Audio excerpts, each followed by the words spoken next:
Greetings, ladies and gentlefish, and welcome to another one of my games. This may start looking rather familiar. I'm in the Sherman E8, here on Pearl River, in a Tier 6 tank platoon, in a Tier 6 game. Yeah, we've been here before, only this time, instead of being platooned up with British B, I am platooned up with Craig Von Red, who you may well have seen in some other videos that I've put up, and Sergeant Ocelot, both from the 102nd clan. So, can you guess what I'm going to do? Top tier, medium tank, this map? Yeah, pretty much. I am, in case you haven't seen my other Easy 8 Sherman video on this map, I am going to this central location. My plan is to duff over anyone I come across. If anyone's interested in the Sherman Easy 8, I have a full review of this beautiful, beautiful tank on my channel, so feel free to go and check it out. And hostiles have been successfully encountered. Hello, Mr. VK, how are you today? Ah, I've got a blistering reload, but not quite enough to get another shot into him. And engaging a Cromwell in this position. This is definitely feeling a bit familiar. They've also got a T-34-85. Now, their VK has gone up to try and deal with our Panzer. Panzer 38NA. Alas, I bounce on the T-34. And we'll take a shot at the Cromwell, but we don't penetrate. It doesn't really matter. This gun reloads in something like 2 point, I forget, seconds with my setup. And if that Panzer IV hadn't got in the way, I'd have had a shot on that Cromwell as he made a break for freedom. As it is, he did get in the way, and I don't have a shot. So, looking at the map, the enemy team are pushing through the Valley of Death quite heavily. If you don't know what I mean by the Valley of Death, look at B8 on the minimap, that little valley running through the north of the map. Priority number 1, kill this T-34 if we can. Priority number 2, well, T-34 is dead. Deal with his little friends. I say little, they're top tier. So that VK is on relatively low health. Let's see if we can focus him down, but if not, damage on the Cromwell will certainly suffice. Trying not to be too aggressive here. The Sherman Easy 8 is not exactly renowned for its amazing armour. And KV-85, I don't think he intended to block me. I think we just got in each other's way. I leave the Cromwell on 1 health, which kind of sucks, but the Cheeto finishes him off. And we start putting rounds into that VK, and I pick up the kill for kill number 1. Scoreline is 4-3, and the enemy have successfully pushed through the Valley of Death. And they're coming out in force, so we really need to do something about that. However, if they're going to drive out in the open, well, it would be rude not to shoot them, wouldn't it? T-150, big threat. And together with some platoon mates, I'm not sure if that was a shot from Craig or from Ocelot, but either way, we take off a good chunk of that guy's health. Chinukai is now going for it. I take a shot, but it bounces because reasons. I'm not taking time to aim these shots. There we go, Craig polishes off the Chinukai. I'm just pulling forward and taking shots, taking advantage of my vertical stabilizer. I think that's Craig putting another shot into that T-150.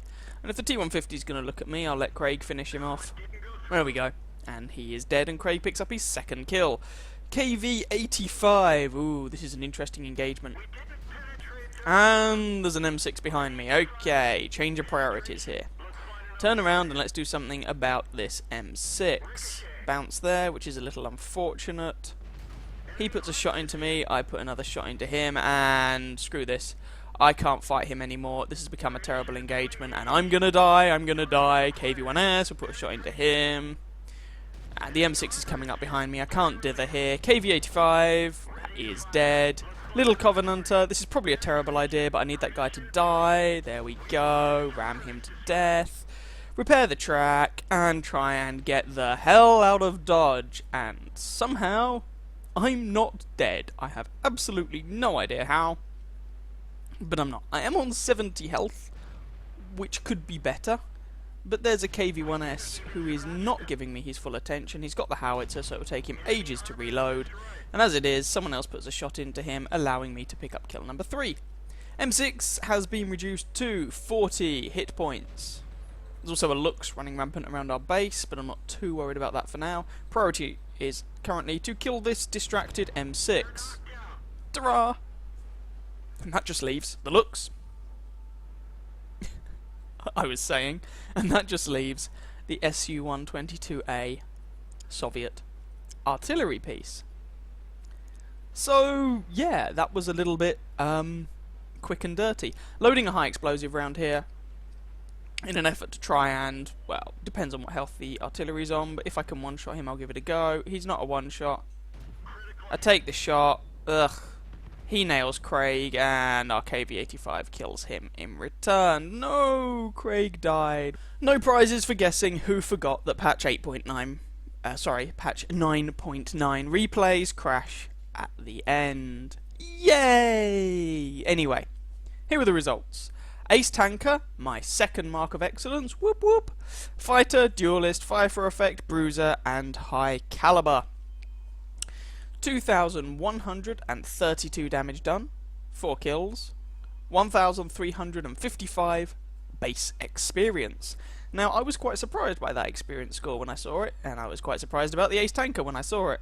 But that 2,132 damage and 4 kills gets supplemented by 1,308 assistance damage. I didn't think I was really picking up much assistance, but as it turns out, I was the one spotting like Chinukai, KV-1S, T-150 and KV-85 when they got wrecked by my teammates. So there we go. The damage and the assistance damage really racked up. Received 8 hits, of which 3 penetrated and 5 did not. Treat that with a bit of skepticism, because some of those hits were from the Covenanter, and while the armor on the Easy-8 Sherman is not great, the Covenanter on the gun on the Covenanter is also not great. 31,000 credits received, 23,000 credit profit once you take away repair costs and ammo costs, and 2,846 final XP score. You can have a look at the premium numbers if you want. Craig and Sergeant Ocelot. Well, Craig was able to put some rounds into the guys who'd pushed through the Valley of Death. Unfortunately for Ocelot, he had driven round the other flank, where there just weren't any bad guys to shoot up. And so that's a bit disappointing for him. It was just a bit unlucky from his perspective. Nonetheless, it ended up being a damn good game from my point of view, and I was surprised to pick up another ace, and I was surprised to get my second mark of excellence. I hadn't actually been paying attention to how well I was doing in that regard on the tank. Anyway, I hope you guys enjoyed that game. If you did, please feel free to catch some of my other videos and or subscribe to my channel, and I wish you very happy hunting on that battlefield. Ciao, ciao.